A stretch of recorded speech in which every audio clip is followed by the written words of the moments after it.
Namungi w'omuntu eyeeyeerugoga asanyaladde olw'engeri munnayuganda Umar Ssemata gyawanguddwamu okusuuzibwa omusipi gwa WKF.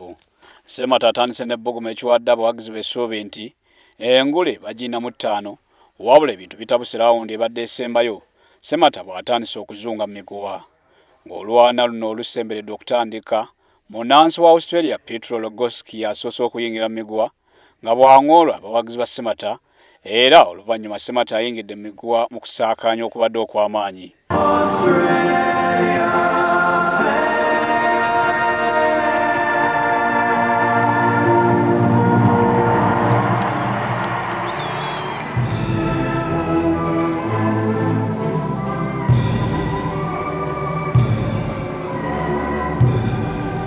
Abalwanyi bonna batandise mpolampola, wabula Ssemata alabisenga omwetefutefu bw'ayongedde amaanyi mu nnwana ye mu lawundi zonna 4, era Lagodski agudde mu ngumi ze eziwera. Wabula ebintu bikyuse ekidde ekya lawundi esembayo bwe kikubiddwa, Ssemata ebintu bitandise okumwononekera.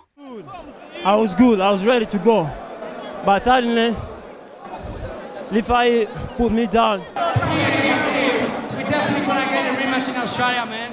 Because he needs it, I need it. He's the best, I'm the best. Thank you. Mu lwano olwasooseewo, munnansi wa South Africa Sedo Gombya yavuzza Sabir Shaki mu lawundi 3 era mwamusuulidde.